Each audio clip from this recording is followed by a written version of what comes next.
Well, okay, maybe I could start because... Oh, please. You have your format, yes.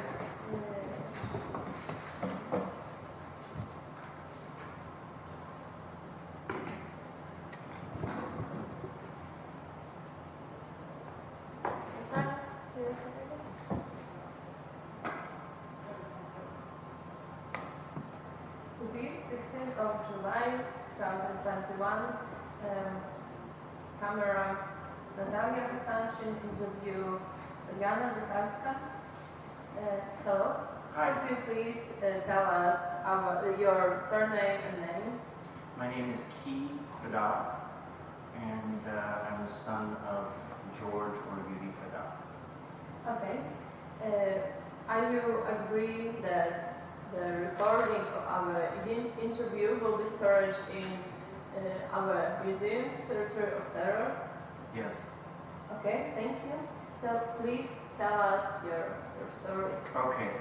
I'll just tell you a little bit about myself. I was born on August 23rd, 1966. My father, I am the only child of my father. He was 51 years old when I was born.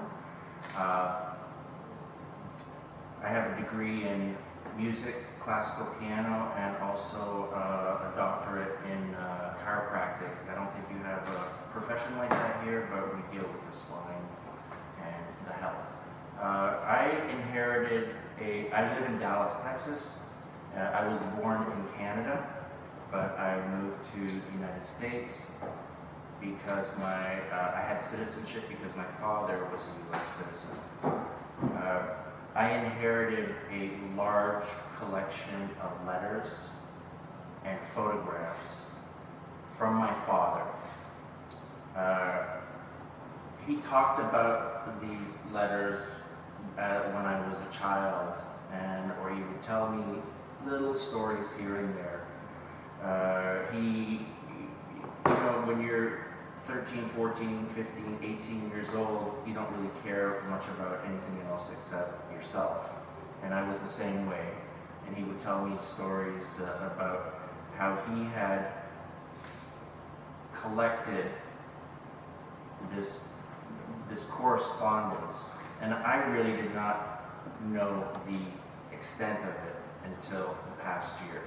But he had written, since the earliest letter I have is from 1929. One of the last later letters is going into 1950, 1951, I think, as far as I can see. These letters span, they are all correspondence, mostly correspondence between my father, who lived in New York City. He was born in New York City. And his mother. The bulk of the letters are between him and his mother, starting in the 1929-1930, going all the way through the interwar periods between World War I and World War II, and then post-World War II in the village, and into when part of his family was mass deported from Poland into the Ukraine SSR, the Soviet Union. The bulk of his family, the Fadaks, were moved to this region here, Lviv. And my father often told me that if I ever go to Lviv and meet a Fadak, it's probably a cousin or a uncle or an aunt. Okay? I have pictures also and letters from his mother, his brother from this area, where they moved to and where they lived. And I have not had the time yet to find those old addresses. I hope to, where they Because I am still getting my, I'll put it this way, the stories that my father told me were not in great detail. There was a mention here of this and a mention here of that, but he told me that he had these letters and that he had hoped that one day he could write a book or make a movie or do something or a documentary. And that might explain why he had kept things so organized, because he wanted them as a point of reference. And he said to me that, he said to me several times, he said, I don't think I'm going to be able to do this. Maybe you'll do something with it. And he said, if you don't do something with it,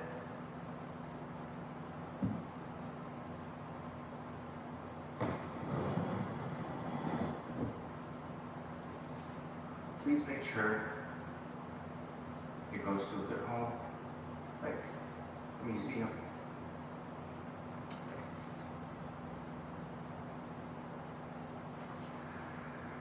Because these are so large and they go over so many different time frames and geographies and countries, I'm going to give you an outline of the letters as far as I know today. Okay? So just the context and chronology. The letters are between my father and his family who lived in Lviv, Poland. And I'll show you on our maps. It's about 2.5 hours from here. Okay? The bulk of the letters are primarily between my father and his mother. And that would be, this is just part of it. And it is a huge collection that he put in, as best he could, chronological order. These, from the little that I have, my language, I used to speak Ukrainian okay, poorly, many years ago, 35 years ago. I've lost it, I never used it, and but from what I understand from the little that I've had translated in here, they're a very Western dialect, sometimes hard for people. It's hard for people who speak Russian to even understand it. People who speak literal Ukrainian sometimes have a hard time understanding what's in there. And it's in handwriting too. These are very intimate letters between my father and his mother. They miss each other terribly. They cry. They recount things that they've done together. So these letters, there's a bulk of them, 1929 to 1940. I will show you soon, but there's a first set of photographs of the village of Lviv taken by my father's brother, who was an American citizen. When I go a little bit further, but the camera was bought by my father in New York and sent to Lviv, Poland, to his brother, Roman, and with instructions on how to use this camera. It was a Kodak Brownie camera. And the most amazing thing is that I have the letter that he sent to his brother on how to use this camera, with a picture, instructions, how to take good pictures. Okay? It's incredible. Okay? 1935. Now, my father was living in the United States at the time. He actually went to his village, and a second set of photographs of the village and the surrounding area were taken by my father and his brother, Roman. My father took this trip to the village in 1935 to visit family and bring his younger brother back, Roman, to the United States, who was a United States citizen. Okay? I'll get into that in more detail. I have another set of letters from 1941 to 1944. These letters are between my father and the State Department of the United States. seeking help in finding his family in Poland. The reason why he sought help is because they were U.S. citizens. And it was part of the State Department's job to bring U.S. citizens back. There are many letters between my father and his brothers who are in Nazi slave labor camps. Okay? And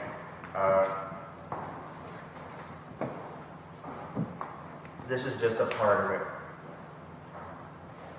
They all are from the same slave labor camp. You can see they have the Nazi swastika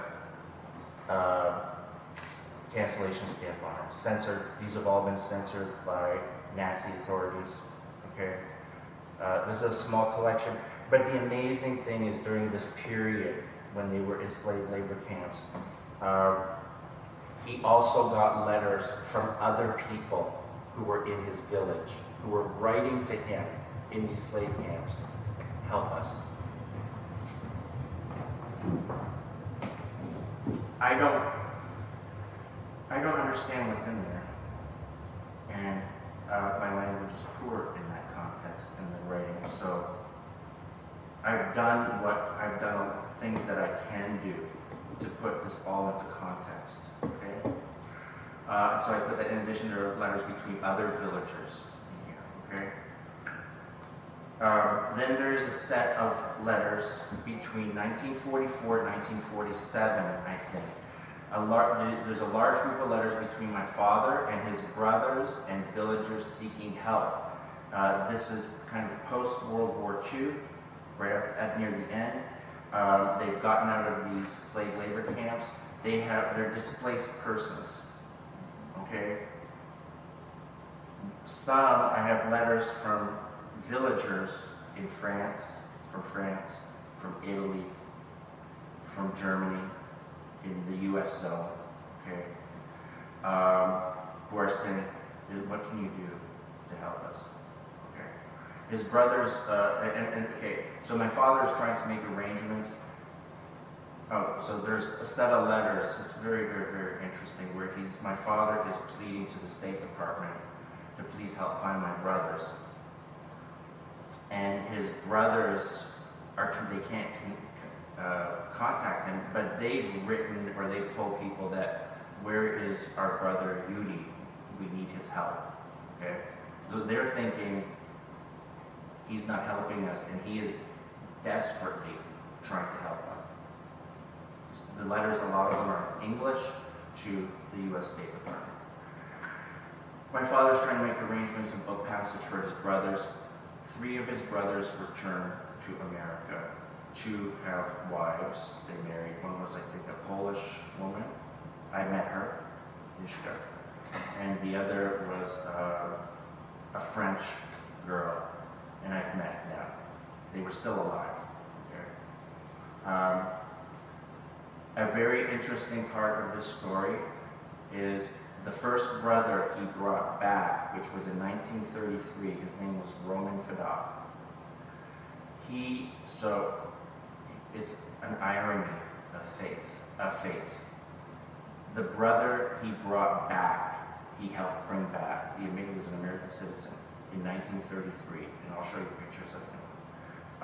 Was drafted into the U.S. Army during World War II. Okay, he was a U.S. citizen. He was trained to be a tail gunner, like at the end of the airplane, in a flying fortress. These were the big bombers from the United States. And he flew from England to Germany to bomb Munich. And his plane was shot down, killed in action. It was July 31st, 1944. The brother he tried to save and bring to America was the one who died. And the brothers who were in Nazi slave labor camps in the middle of World War II survived. It's an incredible story. And Roman is buried in France. It's the Saint Avold American cemetery in France. And I have pictures of it. I've never visited. Then there's another set of letters. Because At some point, my father was very organized, and then he became disorganized, and they are some are scattered. But I suspect that some of these letters run from about 1947 to about 1959 is the last one, some of the last ones that I found. A large group of these letters are between my father and his mother, and brother and sister who were located to the Ukraine SSR. So this was, my father organized this book, which happens to be his older brother, and these are, whoops, Ukraine SSR from the 50s. I think this is a 1958 letter, but we're talking massive correspondence. These are extremely valuable because these are all post-World War II and really tell what happened after the war. There are a number of other ones from my grandmother or his mother as well, and incredibly fascinating. Okay, so that is like the grand scheme of this collection of letters. Okay, some might not be of interest to this museum and your research, but some are, these are not oral histories. These are not stories that someone heard or told. These are written accounts of what happened to Ukrainians in that area. Okay? I'm going to do a brief history of events. So these letters and the story can be complicated because it's a strange story in the fact that why are some siblings U.S. citizens and some are not?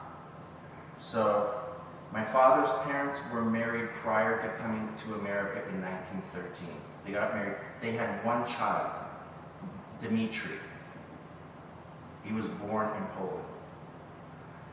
He was the oldest brother. And remember that name because these are his letters. Okay? This was my grandmother's second husband, so she was married before, had 3 children, 1 died. The first husband died, leaving her with 2 surviving children. And this might explain, you're historians, right? You studied history, trying to understand the story, why people do what they do, why they're motivated by what they do. So my grandfather was her second husband. So my grandparents had, what I say here, my grandparents had 1 child prior to coming to America, which was Dmitri. A boy named Dmitri. There's a large collection of letters between my father and Dmitri. Dmitri was living in the Ukraine SSR when these were written. In America, my grandparents had 6 children in New York. Okay? They came to America in 1913. They had 5 boys and 1 girl. They were born in the U.S. They were U.S. citizens. My father was born in 1915. So my father was the second oldest in this marriage. The oldest was in Poland, but he was the oldest born in the U.S. Okay? Now, this is where it gets strange. And I've talked to other people and why they did this. But in 1924, so my father was born in 1915. He was the oldest. They had 6 children. Then in 1924, 9 years later, his family in America returned to Divcha, Poland. Right, like, why? My father was 9 years old. And the question is, why did they return? I don't have the answer because I think the answers are here. They had an oldest son. I think maybe it's because they had the oldest son, Dmitri. Their son was there. And I'll show you, they made money in America. They were immigrants. So they made money in America, and they were poor in America. But when they went to a village in Poland, they were well off, maybe rich, I don't know. And they made money and bought land and cows in the village of Divcha. That's my understanding. So motivation, I think that was the motivation. So then, they're all in Poland. There are 6 U.S. citizens living in Poland, including my father. In 1929, my father, who's 14 years old, decides he wants to return to America. He's saying, this is we're poor here, we're living on the dirt. He's a U.S. citizen, and along with his 5 siblings. So he secures, I have a spelling error here. He secures an American passport from Krakow or Warsaw, from the U.S. consulate in Poland, and I have that passport. Okay, and he returns back to the United States with one of his uncles, but leaves the rest of the family behind. Okay, and I believe it was with the promise that he was going to work hard in America, make money, and bring them all back.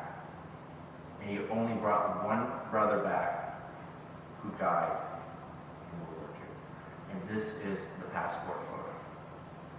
This is my father. He's 9 years old. This is Anna, Roman, Steve, Peter, Mikola, and Ava. Okay? She was a U.S. citizen who never returned to the United States. All of these boys did return to the United States. She did not. Okay? And I have letters from her from the Soviet Union. Okay? And I think that is the end of the broad picture. Okay? Now, I'm going to just show you, and then when I'm done with this, just putting it in context, then we can look at these together. Okay? Could I have one quick You have a question, okay? If your grandparents had an U.S. citizenship? I assume that they did. I assume that they had. But if you don't have the passport? They never attempted to go back to the United States. From what I understand, my grandfather was killed at the beginning of World War II. And it was only my grandmother who survived. Okay? I'm going to show you some pictures. So, the first set of pictures, some of these I'm going to just go through quickly. This was just some picture. This is a picture of my father in New York, a picture of my grandmother and my father in New York City. This is a picture of Roman Fedot. He's the one who died in World War II. That's a picture of my father, a school picture. Beauty Fedot. Okay. Let's see if I can, okay. Oh no, I'm sorry, I made a boo-boo. Yeah, this is Roman, this is my father. There's the passport photo, an enlarged one. This is my grandmother. This picture was taken in Poland. Okay, this was, I think, maybe an intention, I don't know, a passport photo, I don't know what. But this was on the back of this picture. It was taken in one of the big cities, very close, one of the bigger cities. There's my father as a young man. I don't know, he must have been 13, 14 years old. This is his uncle who returned to the United States with him when he was 15 years old. They accompanied each other. Okay? I have pictures of them in New York City later. There's my father again.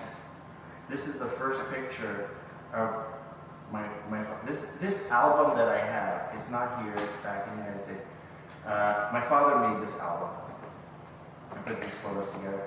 And this is his first snapshot back in America. He's 15 years old in New York City, and he signs it. So he was happy to come back to America. That's a close-up. I'm going to pass through these because I don't know what they are exactly. This is the Kozar family, this was his uncle, I think, who returned back with him. I don't know exactly, so I'm going to pass through these. His name is George Fedot. This is my grandfather's brother, okay, in New York. This is, I'm going to actually go, this is a crop picture. This is the first picture in the album of my grandmother, Dicha. And this is very interesting. I'm going to pull up the uncropped version of this, okay? Because I want you to see what he wrote. This is, I showed you where he sends a camera to Europe, and it says Europe, taken by Roman, 1932-33, mother, town of Dicha. But look at this. Ukraine. It wasn't Ukraine. It was Poland. But in my father's mind, it was Ukraine. Okay. This is very important. That's my grandmother. That's the house that they lived in. And she has no shoes.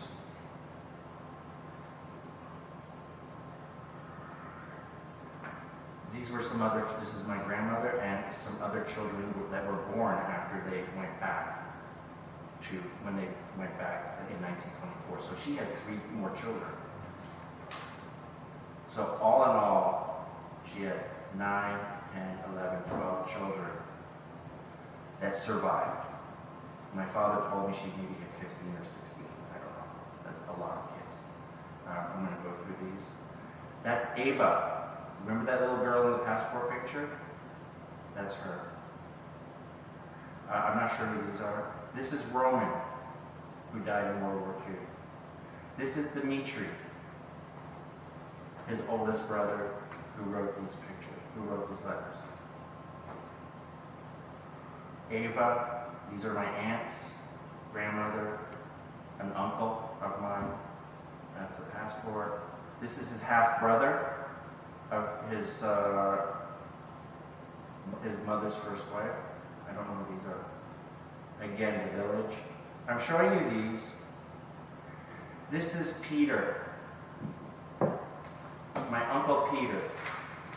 And the reason why I bring that up is because he had 2 children, Gary and, I spoke to Gary, never met him, his son, my cousin. And it was my Uncle Peter who said, who told the story that we were related to Stepan the dog here in Lviv. Okay? Because he was born actually in Poland, in Przemysl, I think? Okay, that's where he was born, which is very close to the village. So it was through, I don't have proof, I just have stories. There is a very large collection of letters from him when he was in the slave labor camp. Okay? More pictures, more pictures, more pictures of the village. I'm showing you these pictures of the village because after World War II, all of these homes were burnt down to the ground by Polish militia or by Polish citizens who just took it upon themselves to burn these people out. And I'm going to show you some things that maybe you've never seen before. Okay? Soon. These were people's homes. This is where they lived. This is where my family lived. Okay? I'm not sure what this is, if that's a Polish uniform. This is Dmitri again. Okay? My uncle. Oops. I'm going to go through more pictures. I'm going to go through, there's Ava and Dmitri. Beautiful pictures of these Ukrainian children in this village. Beautiful pictures, barefoot. I do want to, your historians or detectives, these pictures, you're going to notice, these were all taken by Roman. And there's always a shadow. And the sun, in all these pictures, the sun is always in their face. So the sun is behind them, it's in the south. And I know for a fact that my father told my brother, or my uncle, to make sure that the sun is always to your back when you take a picture. Because when I was a little boy, he told me the same thing when I took pictures. He said, Keith, if you're going to take a picture, make sure the sun's at your back. Okay? So you see a lot of there in these pictures. Beautiful pictures. That's Roman again. And now, next I'm going to go.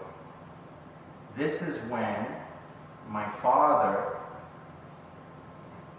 goes to Europe himself. 1935. He actually, and the purpose, I don't know, I think he wanted to see his family. So I'm going to go, some of these are just him on the boat in 1935. Okay. This looks like we're somewhere in Poland. I don't know where this goes. I don't know where this is. But there's my father, a little bit older. Center of some village here or some town, and that looks like a well to me. This time, here's the rich American coming to, he had money. He's coming to Europe, and he's going through, this looks like a Polish uniform. I don't know who the man is, but it's a eagle, I think, a white eagle. Okay. Later on, I'm going to show you a very interesting picture. Who these are, I don't know who this is. This looks like it's in the village, his village. This is where we start seeing group photos of the people who lived in the village. Most of these people were murdered.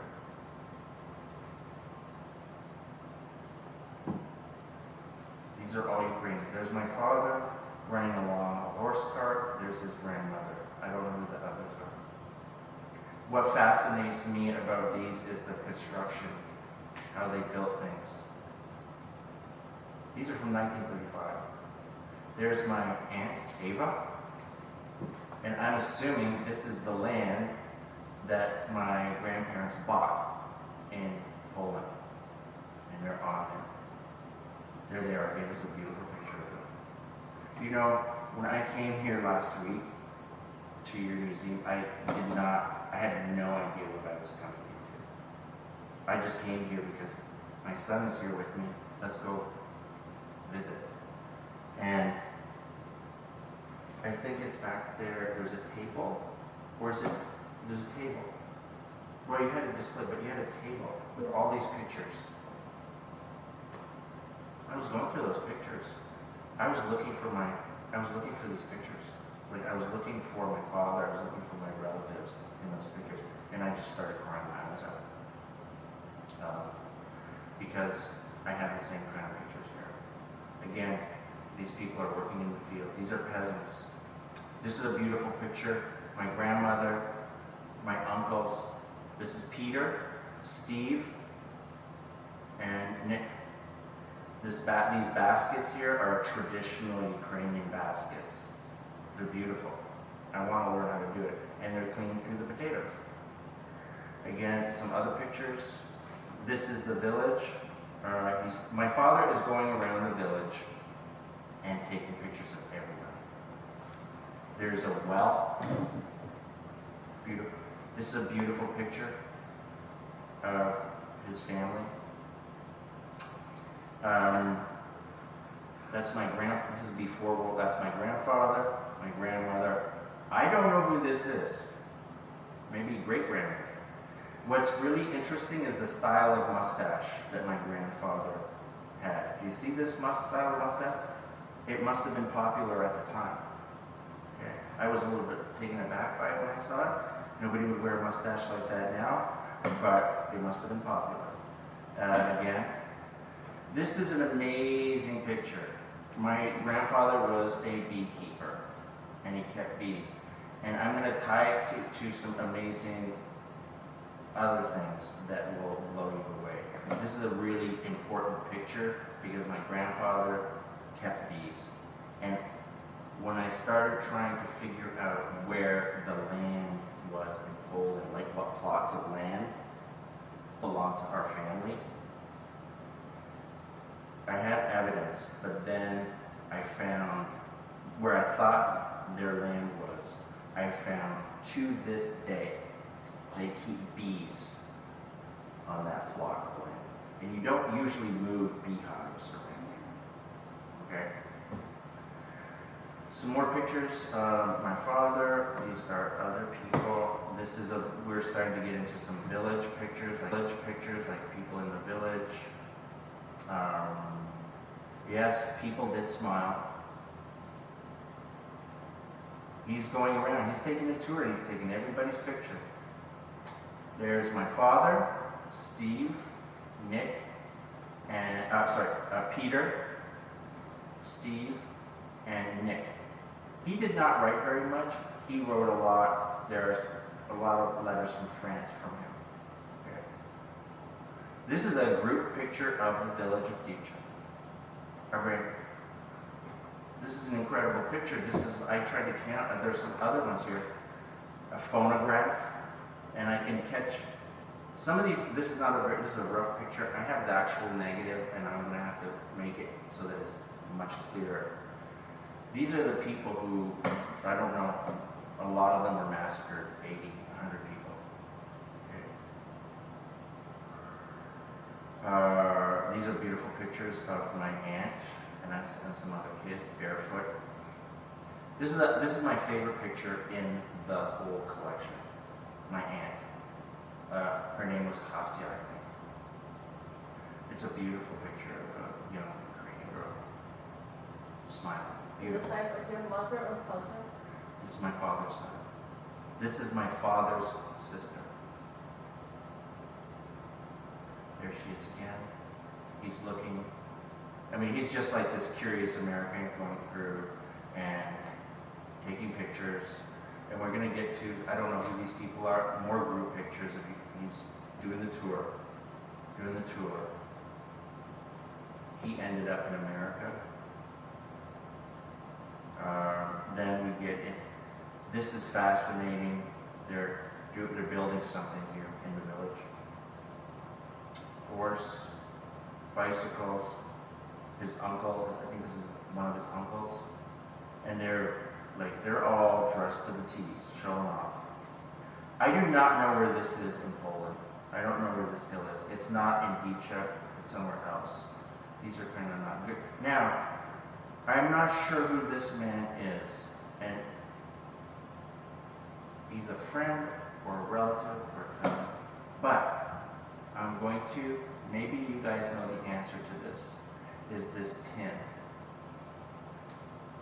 I will get a close-up. There's more, you'll see. Because some are wearing them, some are not, but now, this will,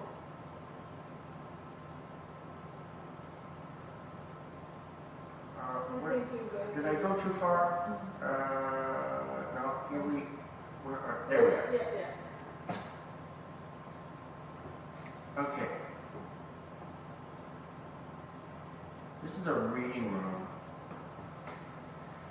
This, I believe, was a gathering of Ukrainian independence movement people. It wasn't actually really independent, but it was a gathering of Ukrainian intelligentsia. Yes, where they wanted looking for the Ukrainian identity. Yes.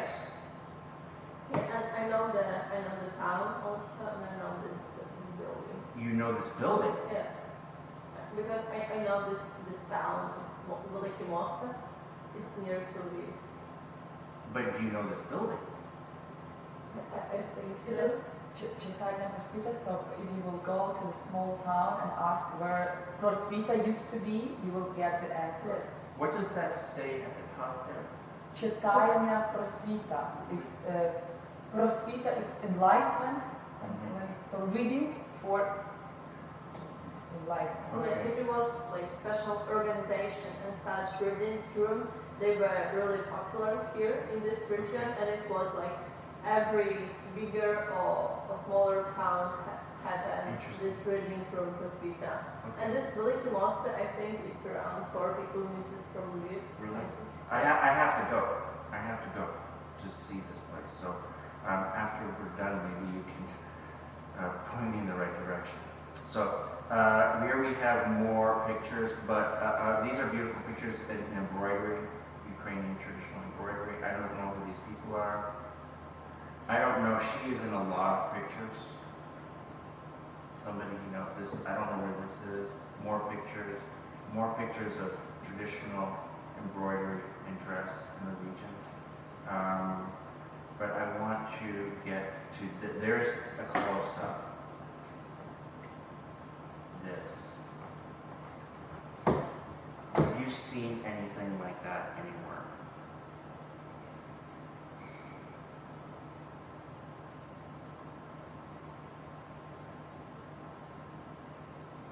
And I don't have negatives, all I have is this picture, that's it. He was a man. He is in the photo of this reading room Yes, also? yes. I think it's been from some like Ukrainian organization, because every organization in the mid-war period they had their pins and symbols. So Okay. I think it was someone. Okay, I don't know. Here's another picture of him. And you know, I mean, I don't know what that could be. I'm very curious what that pin is. So that was one of my big questions, if you had seen anything like that or knew. So I'm going to go through. Here are just more pictures of my grandmother again. You know what's so funny?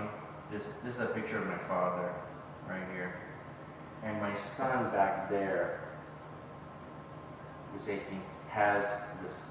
When he does that, he has the same look. It's like, and they look exactly the same. It's the same look. And this is kind of at the end, his return back to America. Okay. I think it must be similar something. Yes. Like more or less. What is? It's from Roswitha. Oh my gosh. But I'm not sure. I'm just guessing. And about this, I have like my husband is working to see this like where this reading room was. So Yes. I could ask him to ask some elderly people or somebody, so we could Find out. find out Yeah, even, that's even like- today or Yeah, to me tomorrow. it's just amazing. I look at that picture and I'm curious, what is that pin and where is that? Yeah, I think that's the thing. And it looks like these are. Where did they find these? These are just somebody has these, or they're selling them, or I they think collect they're them. selling them. That looks like it. That's amazing. So that word is just enlightenment. Is that what it means? Or Prosvita, no, it's in Ukrainian, it's something more than enlightenment, but it's connected to the enlightenment. It means that like gathering and reading in this organization give us this way to enlighten ourselves that we are Ukrainians. okay. Yeah, because this organization is like they were looking for this strong Ukrainian identity, Right. and they were established for like to give this strong Ukrainian identity to the people. Interesting. Okay. Yeah. I know that my uncles, and as we get these letters to you, you'll see that they had a very strong Ukrainian sense of who they were. I am almost done with kind of some of these things. I want to take a short period of time and to show you something interesting. This is, and I'm going to just get into a little bit of geography because there's just too much. But I want to show you this. Where are we? Okay. So this is a split screen satellite, but also this is a map of, this is an old map from 1785, Habsburg Empire, okay? And why this is, this is the earliest map I could find of the area. So there's Dobcha, and there's some building, this was a military map. They were They wanted to know where everybody was. I think this is, I don't know understand, but I believe there was an inn here. Okay? But this map is 250 years old. More. Okay? This right here, Zuk Chow. Zuk Chow.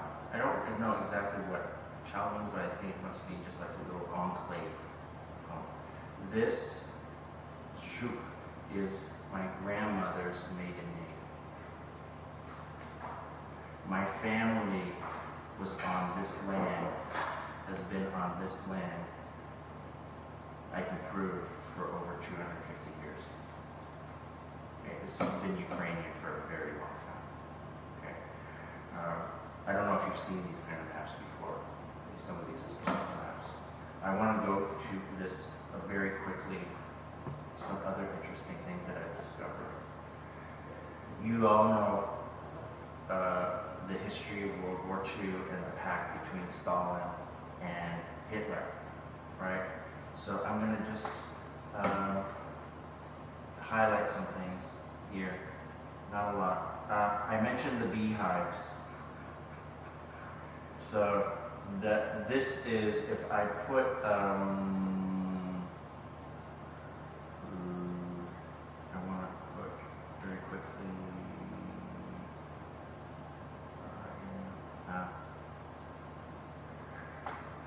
my father in 1935, when he went there, he actually drew out these memory maps, and I will give you a better picture of them right here.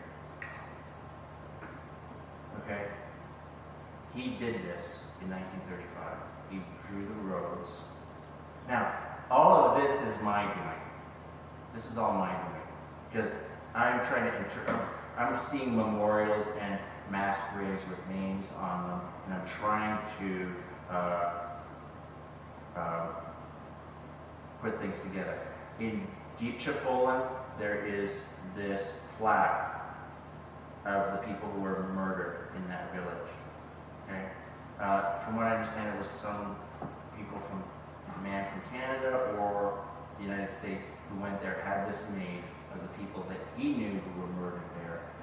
And this is actually in Lviv, Poland, right now. Okay? Fadak, my uncle. Fadak, my uncle. My grandmother, Anna, who you've seen pictures, in some of the testimonies, she was shot through the side, survived, managed to survive, and find her way to Ukraine. Okay? But this is a memory map that my father did. And I have pictures of different grave sites. Some I've been able to match. Lechman, I think, is a Jewish name, if I understand correct. So there was one Jewish family, Lechman. This is my father's handwriting and drawing. Okay, and this is in an adjoining town, Doha, where she's buried.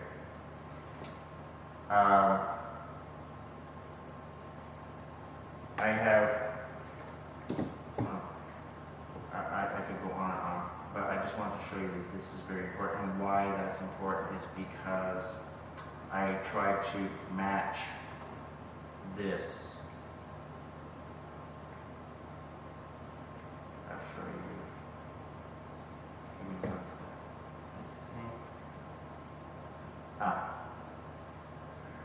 Yeah. So this is a map from 1935.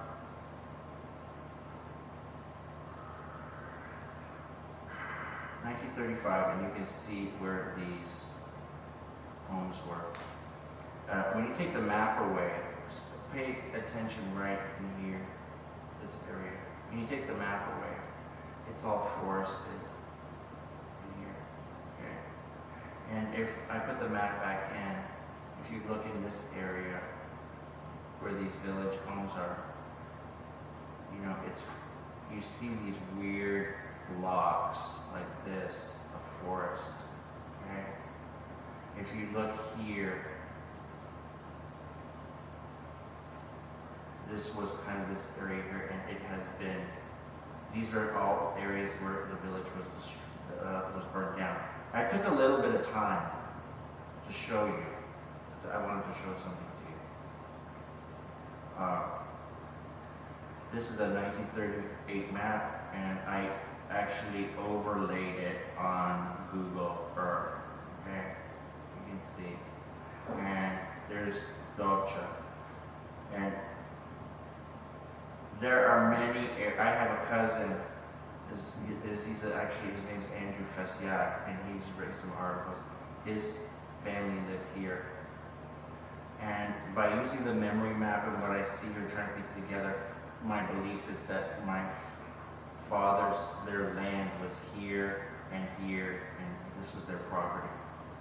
And part of it too is there, not on this satellite image, but I have an aerial photograph that there's a large line of bees here, okay? So I really strongly believe that here's the old road. After they burned down the village, they had to make a road around it. This was the road of the village, right through here. This was not here. This was the road of the village. Okay? They destroyed the village, and some of that is still in here. And this is an impassable road now. And just maybe you've never seen this before, but there are a lot in this area where, if you look here, right here, when I turn the map off, it's all forest. There are a lot of places, and Lechman, they named a lot of these little places after their last names. Lechman, I think this was a little Jewish enclave here. If I turn the map off, it's all forested. So what I did just for fun, not for fun, really, is I outlined areas where there were once homes, and they were completely burned out. And there's so many of them. Okay? Now, I'm going to do a quick overview. This is, and the next thing I want you to pay attention to very quickly is, this is a Russian map. This is a Russian map, 1872. There's a cemetery here. It's blurry, but it's a cemetery. Church, cemetery. Next, 1875. There's a cemetery right here. So you see the cross? Indication, church, cemetery. There's a cemetery here. Here's Dolce. 1901. For some reason, I don't see any church, cemetery there. This is not a very good one. Just nobody knows this. I'm giving you this. The first battle of World War I was fought here, right across this area. I tell people, I say, what do you know about World War I? And they're like, it was in France. But really, the very first battle of World War I was right here.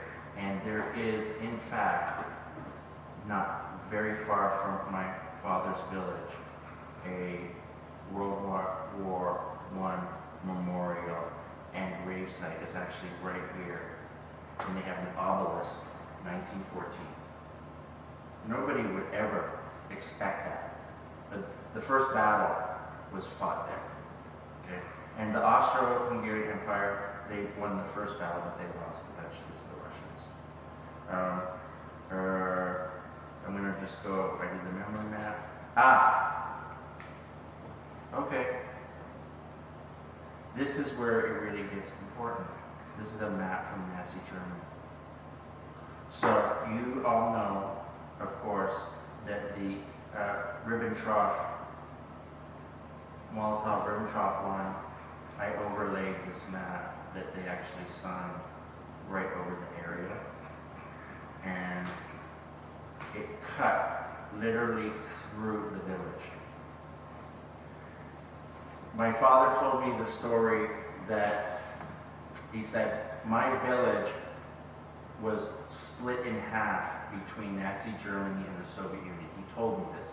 And I'm like, okay, Dad, like whatever, history. I started digging and digging and digging, and one of the first things that I see this was signed between I think, Stalin and Ribbentrop. From what I understand, this area here, Goering wanted this land to hunt. So they moved the line over and colored it in red. And this little extra area here was one of Goering's. You know what I'm talking about, Goering? You know what I'm talking about, Goering? I'm maybe not saying it right. Goering.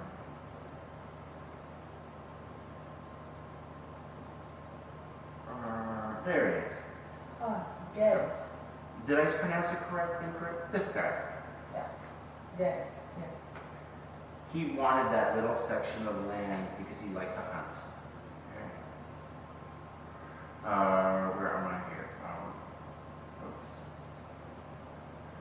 And now, so when I go back to this, I got it. Oh, sorry. I overlaid. This is an actual map from Nazi Germany. And my dad was right. I overlaid it, and the Ribbentrop-Molotov line literally split this village in half right here. And these are the Nazi emplacements, checkpoints, barbed wire, towers. And without the map, it looks like that. And to this day, there are Nazi bunkers there. Why I think this, for me, why it was so important is because I heard stories from my father that, and maybe the smattering in some of the letters, is that his brothers were trying to do business, trying to do trade. And they kept crossing over that line. And one day, the Nazis arrested them and sent them to slave labor camps. There's a fascinating history here of this. I'm going to do one last thing and then I will be done. Do you know what? Do you have friends who are archaeologists? Okay. Then you know what LiDAR is, imagery, where they use lasers to look through trees. So, give me a sec here.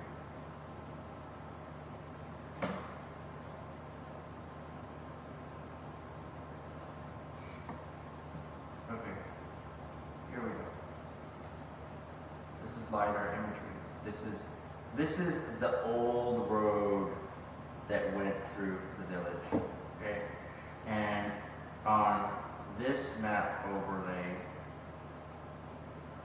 Come on. Yeah. So we're going to take a look. Here's the old map. Okay. I'm going to get rid of that and we're going to go look at the LiDAR because in here we can see evidence of the old homes and I'm going to get a better resolution. Here we go. I found this website. This is a Polish website. And right here, this is right now. All of this is forested, but you can see old structures. I believe old structures that were there in this area. You see these pits, which I believe were probably wells or what are those called? Root cellars. They would store things, okay? You can see that, and then when you come over here to where my father's area was, you see the old road, and you see pitting, and you see these areas where there were structures. I'm planning on going to Poland, and I've done a lot of what are the laws there. And in Poland, they're very a little sticky little cautious about people walking around through the forests. Like, there's certain forests you're not allowed to go through. And they don't want people exploring in there. And I thought, why? And then I started thinking about it, because so many that, there was a village up in here that was burnt out. I'm not going to find it. But so many of these villages that were attacked and burned down, people were murdered and buried in pits.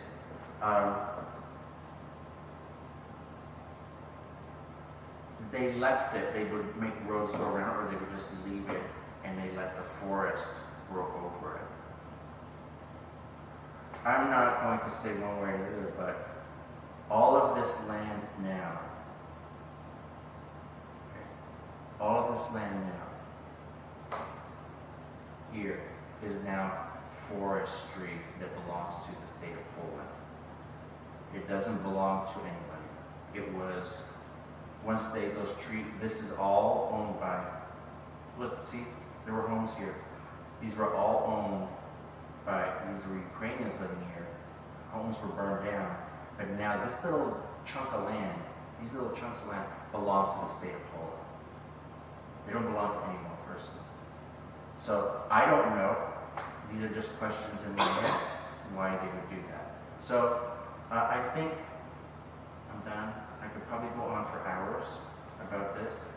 You wanted an oral history from me. I have stories. I told you most of them.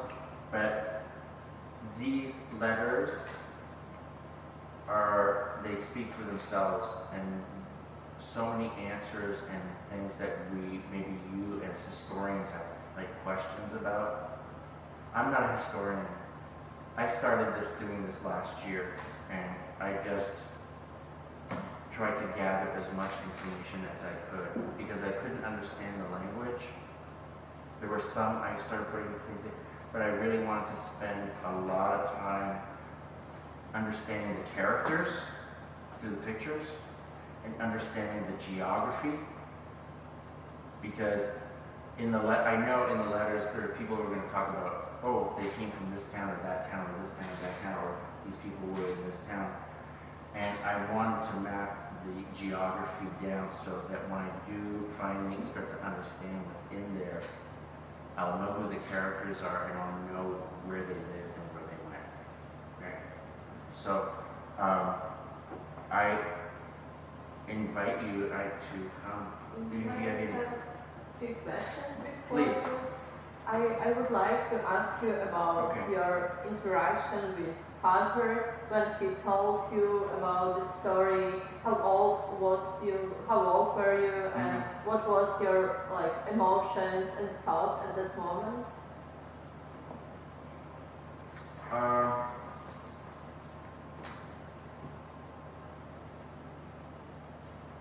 It was not very often he did not live through the horror. He didn't live through it, but he got so many letters and accounts from his family and friends about the horror. I think it pained him very greatly. It pains me greatly too. It pains me greatly. I think, so my father was 51 when I was born.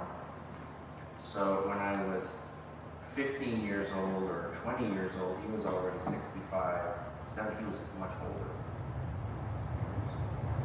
And I think I would listen, and there were times he would start talking and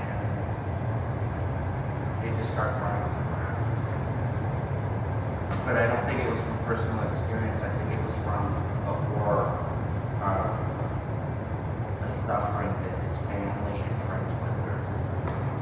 And I think at the time, I didn't fully appreciate what he was telling me. I didn't appreciate it as a 15-year-old, as a teenager. I didn't.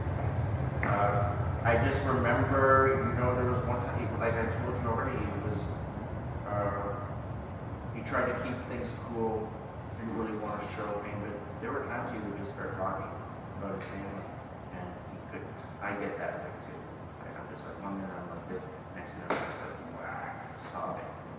And I think near the end of his life, I think he was very concerned about this. He was very concerned about this. He took great care to put this together, preserve it. And I think one of his regrets was that he never did anything with it. And he hoped and maybe prayed that his one son, his only child, would one day do something with it. And he didn't know if I would or not. And he didn't tell me, you do this, you do that, you do this. It was like, well, maybe you won't do anything like this with it, but these need to belong like in a museum or a collection, and maybe or a library where people can study them. And it was just like he was giving me a hint. And so, my father passed away in 1992. He was 76 years old. I was 25. And this has been in the back of my mind for a very long time. And I'm always like looking at them. But it was, we had our COVID plague, and it afforded me some time. So it was bad, but it afforded me some time to do this, look at so many maps, hundreds of hours, and educating myself about at least the geography and the history, things about World War I and World War II that I didn't know about. There's still a lot of things that I'm not aware of concerning the history of Ukrainian people and the suffering. I've been reading a lot of different books, but that's all I can really say about my. So, if that helps. Yeah, of course. So the moment in which you understood that you need to do something with this, Yes. like now, it was the time of COVID, or was it? It's always been there, but I never promised my father I would do anything, but I promised myself that I would do something. And I just started doing it, and I haven't stopped. And that's why I'm here. I'm here to get more information. And it was by chance, really. I was hoping maybe I'll meet some of my relatives. Maybe I'll learn a little bit more. I want to go to Poland. I want to visit this. I want to walk through the land that my family has been on for over 250 years. It means something, right? And so I come to this museum. I'm very thankful. It was like, who would know? I didn't expect it, and I thank you for inviting me here to share this with you. In many places, like if I talk to people are just not interested in this kind of stuff. They're on Instagram or Facebook and trying to be famous. History, this is an incredible history, and so I'm motivated by legacy. This is my family, but it's not just my family. This is written here are the stories of many Ukrainian people. I know you have oral history, people who tell things. And I'm sure you have other letters and things that you have collected over time. Maybe you have similar collections like this, I don't know. I could not help but think that this would be extremely valuable for the history of Ukraine, in my opinion. I could be wrong, I'm not a historian, but I would think at some point when this is digitized and the story is this needs to be shared with the Ukrainian people, in my opinion. I believe that when this happened and after this happened, Poland and Ukraine were under communism. And there is nobody more notorious than censoring things and hiding things than the Stalin. They would suppress this. The stories were suppressed. And people didn't know about it. People didn't talk about it. For how many years? So many years. 50 years. People were afraid to talk about these things. People are still afraid to talk about it. They're still afraid to talk about it. Even when I was growing up in the Ukrainian community, nobody talked about this. I grew up around a lot in Canada, a lot of Ukrainian. Nobody talked about this. And I knew a lot of Ukrainian people from this area I knew Ukrainians who were in other slave labor camps, who suffered under Nazism. But then I never heard them talk about it. But people wrote about it. Sometimes it's easier to write about something than to talk about it. And I don't know what treasures are in here, but I believe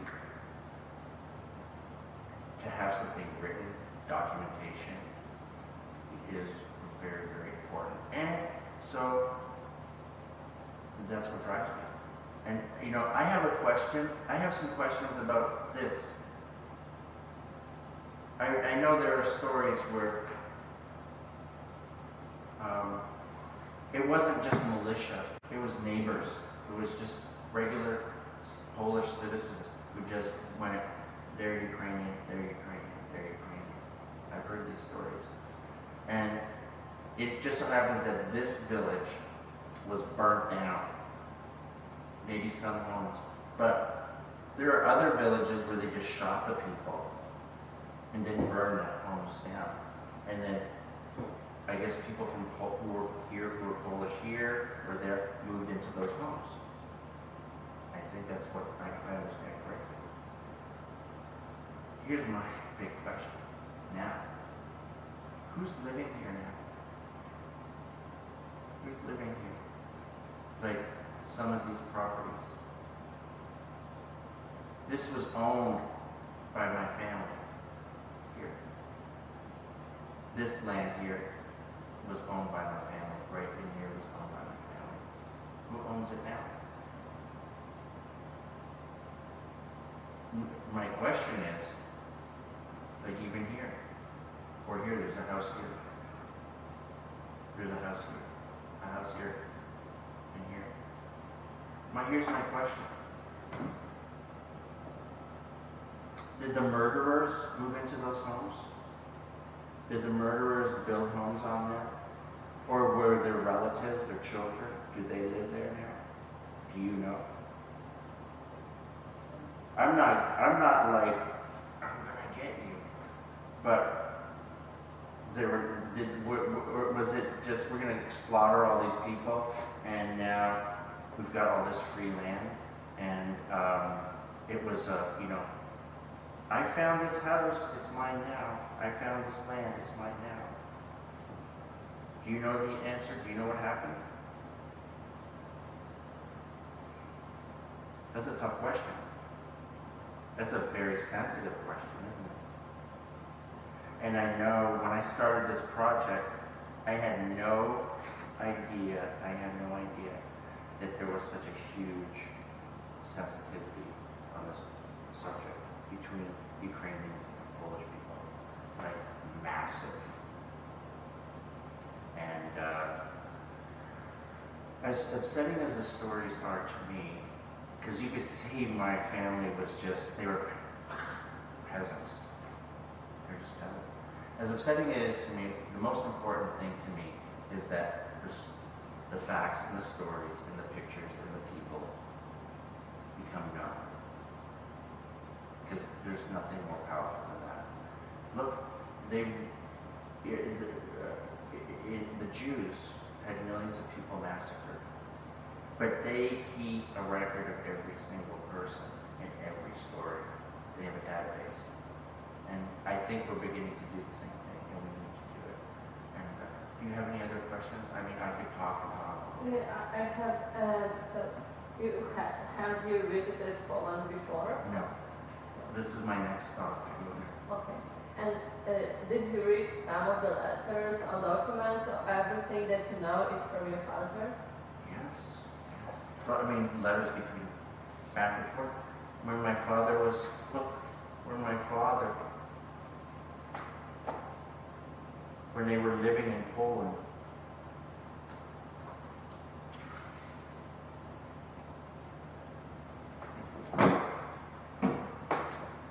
these are their school report cards. Peter, Roman, school report card. Another one, school report card. All of the letters are addressed to my parents here. There was only one post office, which was in, where is it? I might pronounce. They all go to the post office to this day. It's my father's handwriting. I don't know who. This is incredible.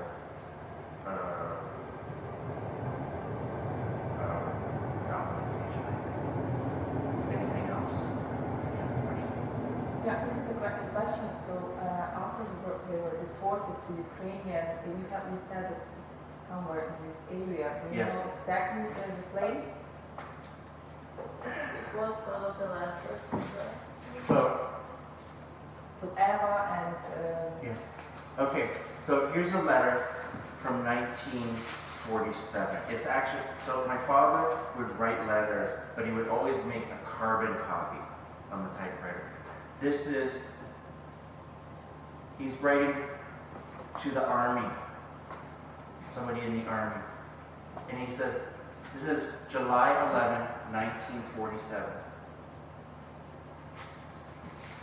I have recently learned that my mother, Anna Fadak, is alive and residing in the Soviet Ukraine at the following address.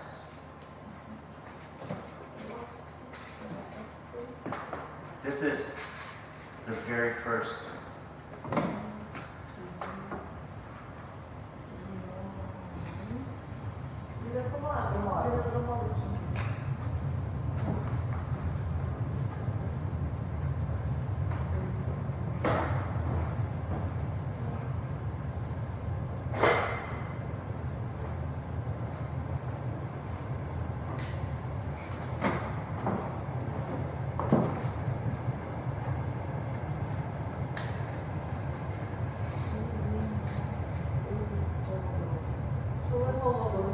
And here's another letter. The envelope, I don't know the date. Anna Fadak, and she's writing to my father.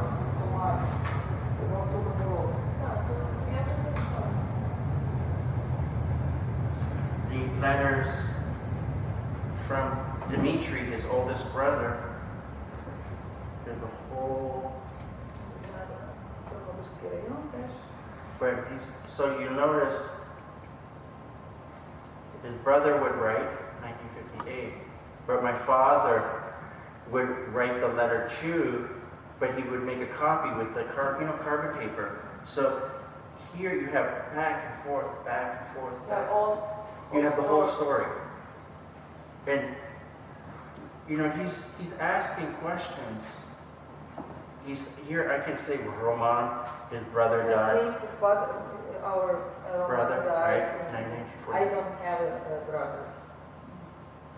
So he hoped that he would find younger brothers and sisters, and that he'd be able to go to the States. And this is a conversation between his brother,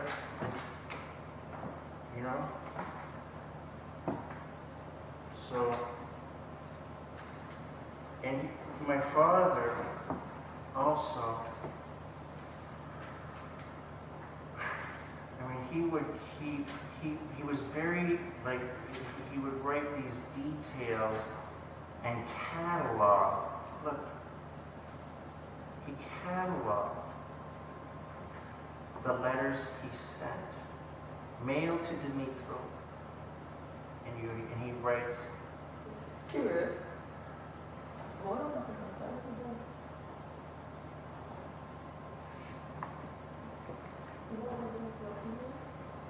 so, Yeah, sometimes, like, there is this signing and he signed it, But I think if you need the context.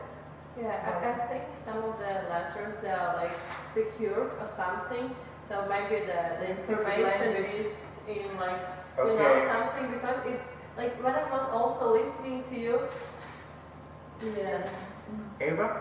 Johannes. It's What is male that? name. That's it? Okay, I don't know who this is.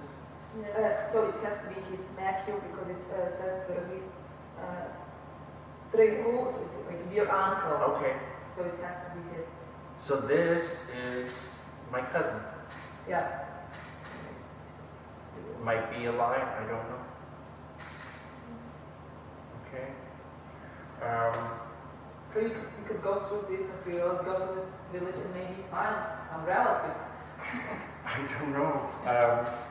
This is a picture I found of Andrei Kudla. He was killed. This is a picture that he sent to my father in 1933. He was killed in the massacre. These are pictures that they sent from here on the back.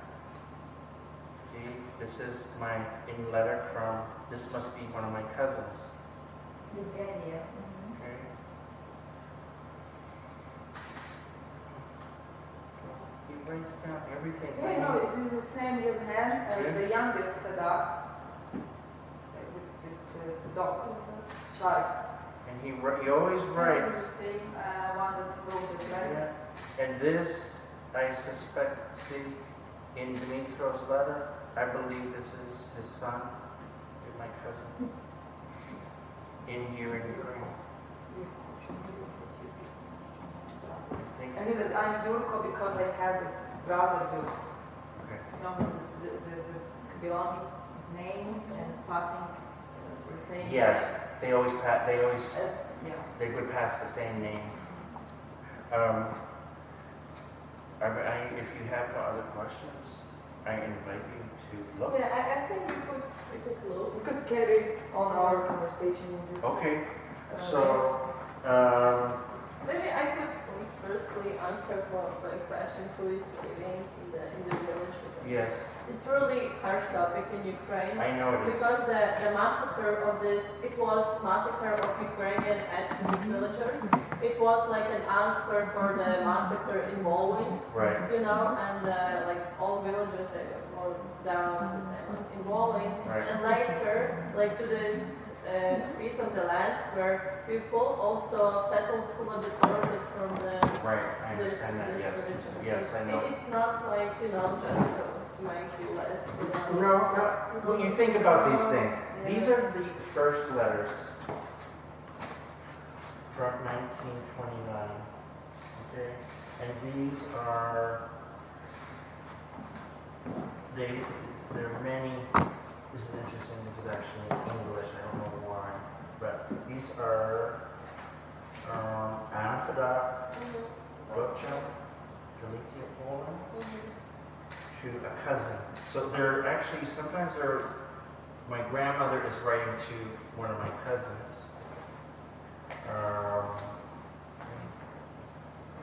My father, he's writing to his mother in Poland.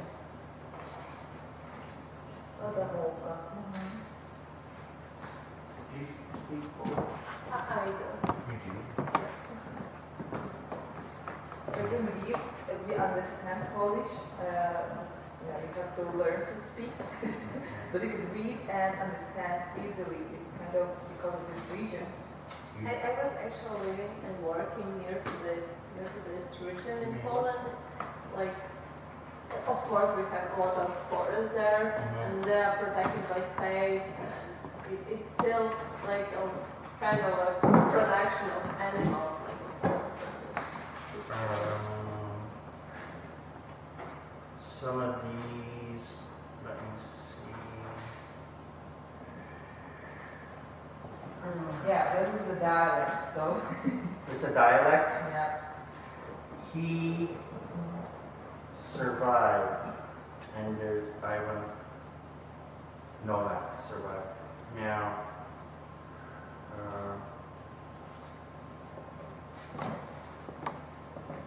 Now that's actually amazing.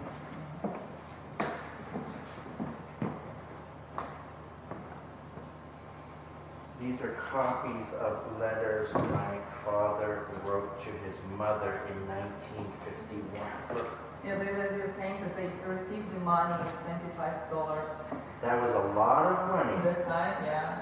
This is 1947 that my father wrote to his mother. Okay, and here's some, yeah. 1950. They were gathering money to go to the States. Warsaw, okay, so we have more information. Do you have letters like in 47 from the mother to the United States? Yes. Yeah. This is an article, I think, saying Roman Forgot was killed. Well, As a hero. As a hero. He Yes. has died as a hero.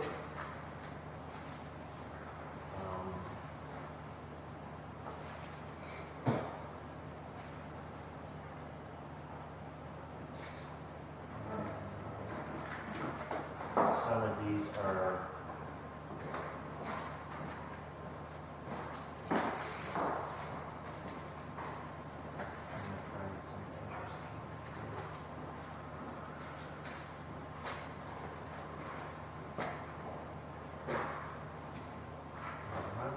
there's a long letter of 1915. You know what I also, I have it in my records. I'm going to tell you two things that I have that will really shock you. Number one, I have the picture of my grandmother when she died, the funeral picture. Number one. Here's another thing you've probably never heard before. My father wrote to someone or knew somebody in Kiev, I think. He had a radio station, shortwave radio station. And he asked, I don't think it was here in Lviv, he said, would you please allow my mother to go on the shortwave radio and speak to me on the radio, shortwave. And they did. This was during the Soviet Union. Really? I promise you, yes. And so my grandmother went to the radio station, shortwave radio, and I don't know what so what my father did is he recorded it. And I have it on tape. I have it. I haven't listened to I have it. It's my grandmother talking on shortwave radio from, I think, Kiev, the other side of the world, in the United States, and my father is picking it up on a shortwave radio and records it. What year is it? It's in the 50s, I believe.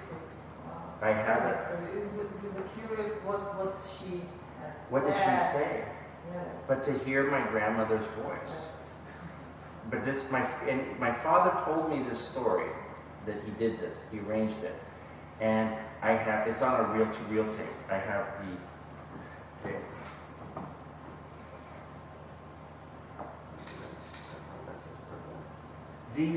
I am so curious about these ones that come from the slave labor camps. Wow, that's real. What? I have it. but it's very nice. The Ukrainian insurgent army and women, they printed such postcards. They did. What does that say? So it's That's a Ukrainian insurgent postcard? yeah. Ukrainian insurgent army. Yeah. So Prosvita and so maybe they were belonging to this Ukrainian national I movement. think it was Roman who had this scheme. Yeah. Yeah. No, it was not. It was somebody I don't know. I don't remember who that was. It wasn't. I don't think it was a brother. Okay. So this is. Have you seen these before? Yeah, I have seen, but not the original one, but only This is something. It's unbelievable. Actually. Wow. You have a copy? Like. You've never touched the real thing before. Never. Like, I have some in the because it's not something that would survive in Ukraine. It would be destroyed. Yeah. Or you could find something in the underground. That hasn't been. Or in US or Canada, the diaspora. Yeah. So.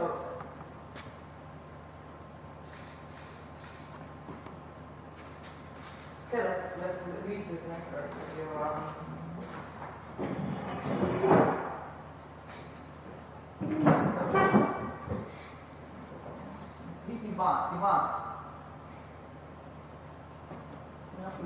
Ivan. Ivan. Who is it? Is it addressed to somebody? No, it's from Ivan. Which one was this? Oh, yes, I can know that. He was from the village, and he survived the massacre. And there is actually, he made an account of the attack on the village. I didn't know that. Here's Roman. Okay, you go. You do. Could you show me the letters from this activity that was to your father? Let me see. Maybe you can, because your father is writing that you are receiving the letters, but you are not like sending them. So it may be, from what I've looked, it may be that my father was trying to write letters. Let me look, because there was a lot of confusion. That's Roman. Yeah, Roman is the Air Force. Let me see what I can. And I will remind you that this is not everything. This is not everything. I only tried to bring a sample so that you can look. Yeah, but I think also it's very interesting to find a way in which your father was sending letters to your mother, because the years like 47, 50, like when people censorship. It's not only censorship, it's about if you are like receiving regularly letters from the US, so you might be perceived as an agent, and I'm going to show you something very interesting about that.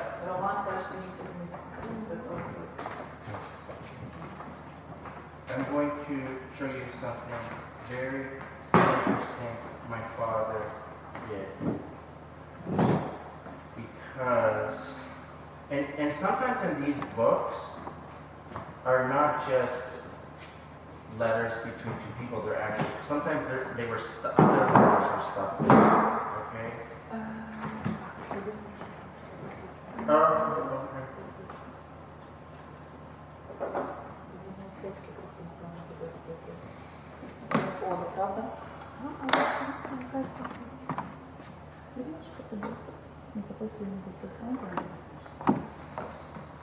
you don't know the reason why your grandparents and like their family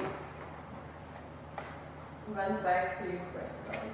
Like to Poland I think because they had family, they had a child, and I don't know. My father never told me.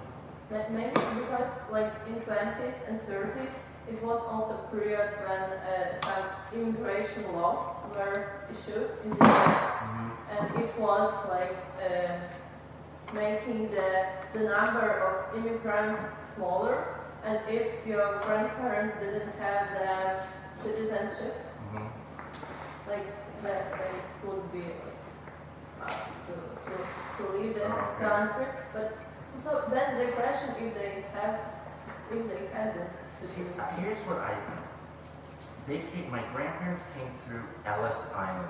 Are you familiar with Yeah. Ellis? It's a famous port. I did the research there, but I did research on Polish immigrants. Okay. It was, and so everybody who went through Ellis Island became U.S. citizens. It was just, you came through, you became a U.S. If you immigrated, the whole goal was to become a U.S. citizen. And what was it, 7 years? It was not all. It was like, it was really like But I think that they kept the record, so that yeah, we could. that we could find out. But another reason could be if they have a strong connection to Prosvita and maybe some independent movements. Maybe they have such strong feeling. But it was also another Yeah. But like the second reason could be the money, because we have really, like in Ukraine, in mid-war period here in this region, we have like a lot of Americans.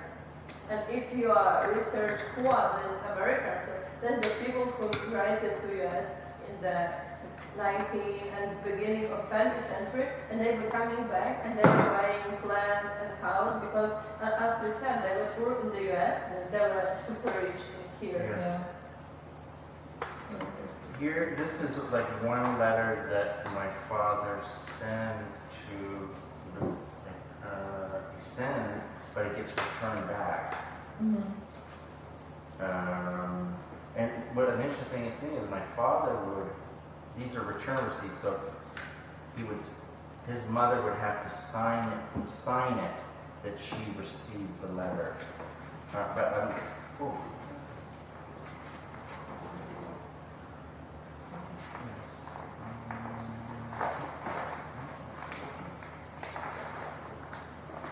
Yeah, because he's sending letters and he is not. What year is that?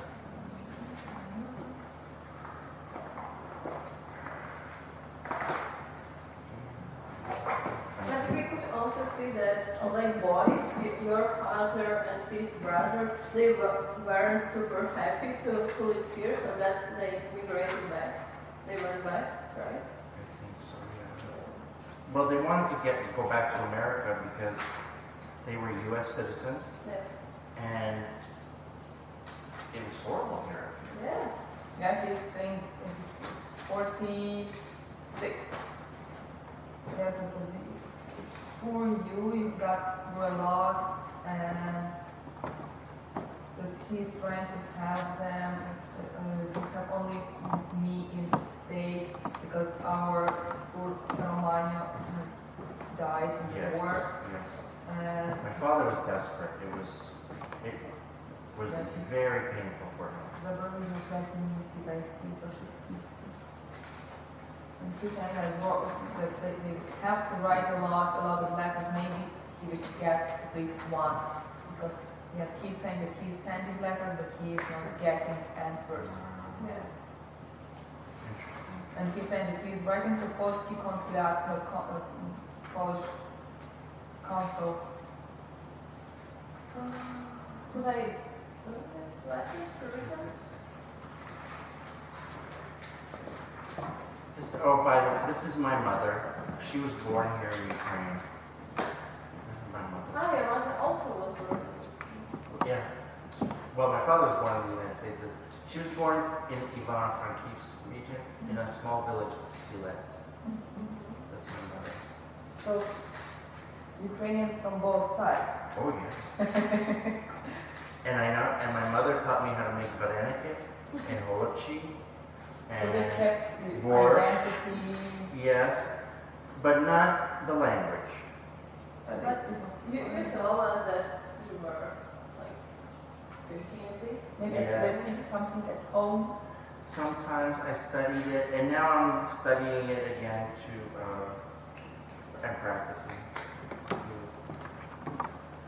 So your father came back to the United States in 1932. Or what year? No, 1929. Do you have some letters from this period? Or they are? Yes, those letters. Okay. Those letters are from 1929 when he came back, when he went back to the United States after, back and forth.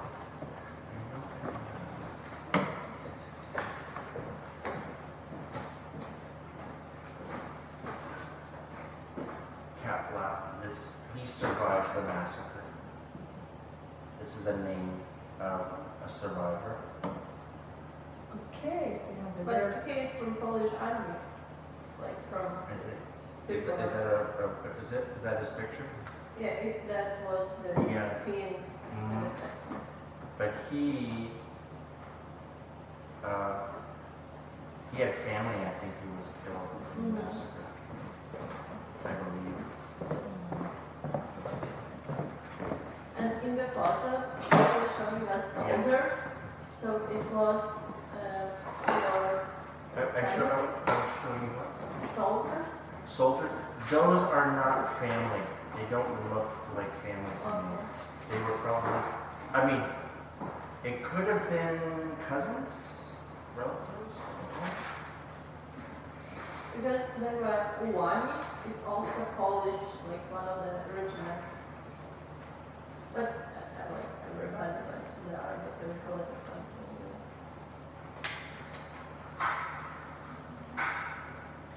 There are many letters that my father wrote to his mother. These are just carbon copies. If she got them, I don't know.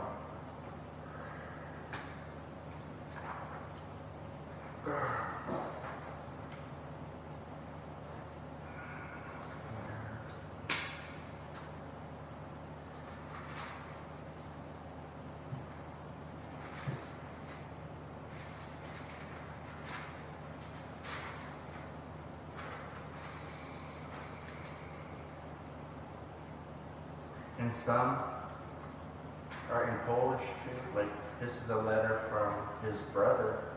Oh, this is after World War II. He's in a reception center in Italy. Yeah, it was some letter. Petro. Petro, yes. Petro. But they're in Polish, they're not in Ukrainian. Oh, they're in Ukrainian. They Oh. are just like written in Latin alphabet. Oh, okay. And that's I never saw that before. Yeah, it I think he Have- just didn't have the Ukrainian Cyrillic Cyrillic. on the I machine. never saw anything like that before. Mhm. I never saw it.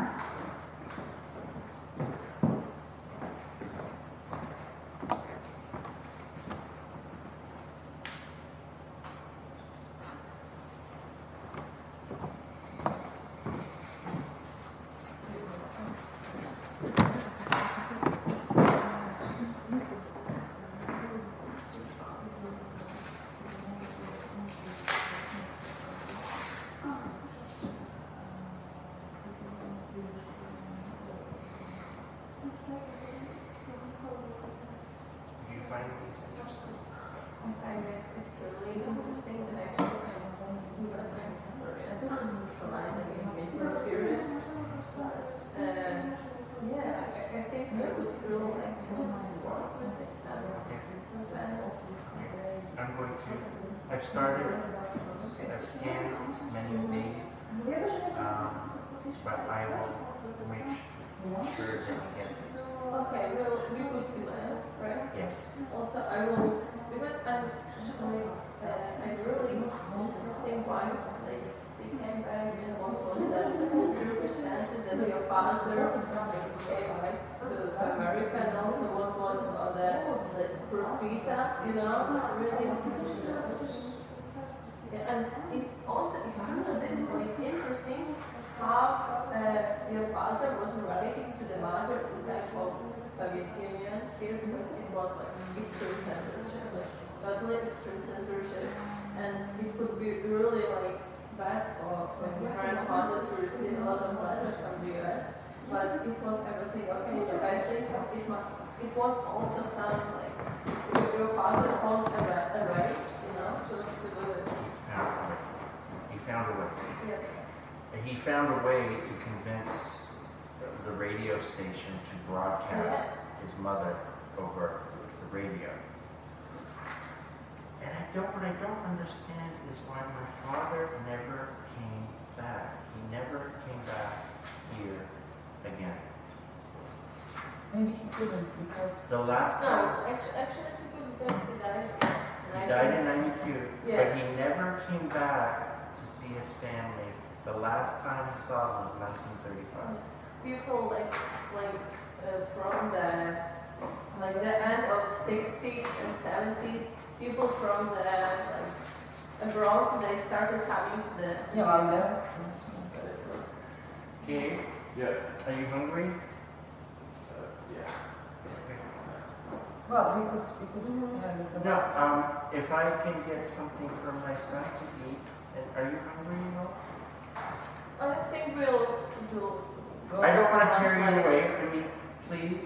I can see that you're like totally Right, that's actually You're like, that kind of the archive that you would have through all of this period that you can do another museum built only on the family story yes. through this one case showing a lot of stories. So for us, it's a lot of good if you will be able to share I will. digital copies. I will. And maybe we will be interesting going further. We can do some exhibition. I think it would. And some I think talk. people, like, I'm Say- already thinking on that I could write like some work or something. Right? Yeah, but we could do PhD this time. No, I told my kids, and I told my kids, they're saying you could do a PhD thesis on this. Absolutely. Yeah. She just said you could build an entire museum just on this. Yeah. So that And actually. I was the same way. I was like, okay. No, he You will be there. No, he appreciates it, but they're like, a lot of people are like, really. But I looked and I saw these. I said, you could do 3-4 movies, documentaries on what is in here. You quite often you have stories Yeah. that your oral histories or family stories, Right. but to have letters and to have pictures from both sides, especially because sometimes they have only the picture that you have received. Right. But the way Yeah, that back and your forth. father had it, it's absolutely. But such archive is something. And the continuity Yeah. over 30-40 year period. Because I had, because I was a few years ago, I was working as a teacher for those people who would like to learn Ukrainian language. And quite often it was Americans, Canadians, or Britons who had some roots as you, and they were coming to Lviv, and we had some lessons, and they quite often had such stories. Quite often, my friend Elena, she's from Wales. She made a PhD based on her family history. Really? Because his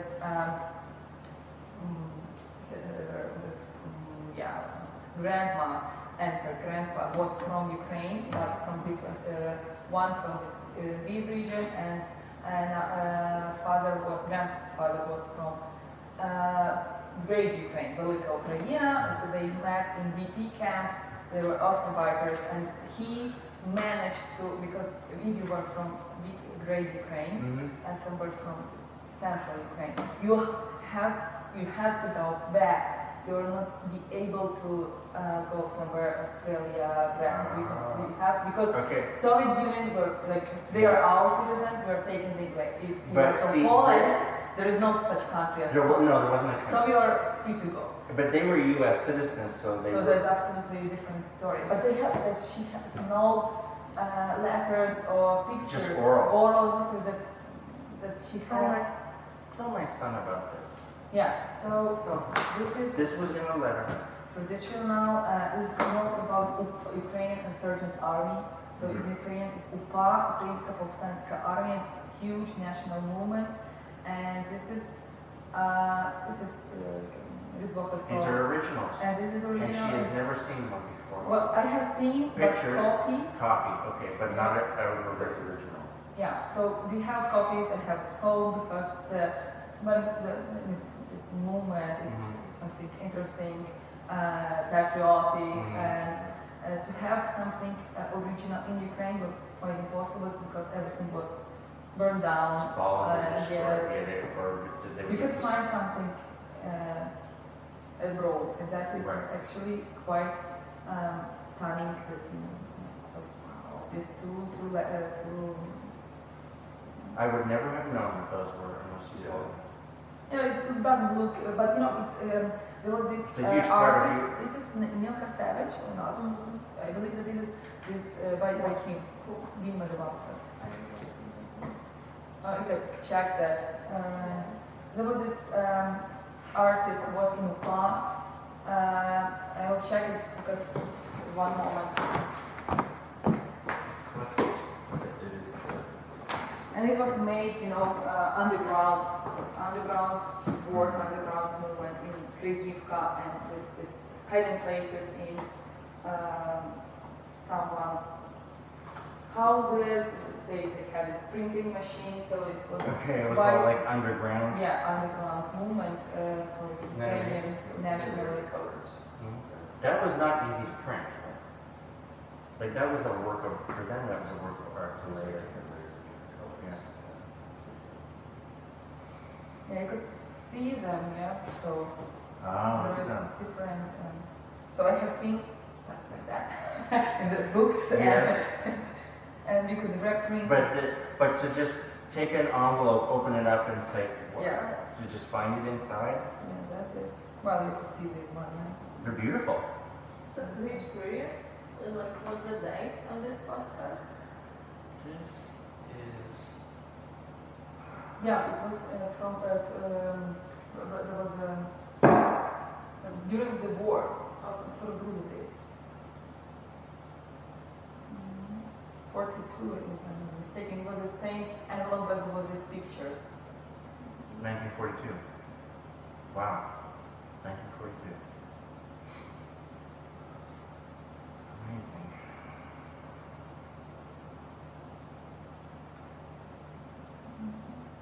He's in Nancy. I guess. Yeah, so they were somehow.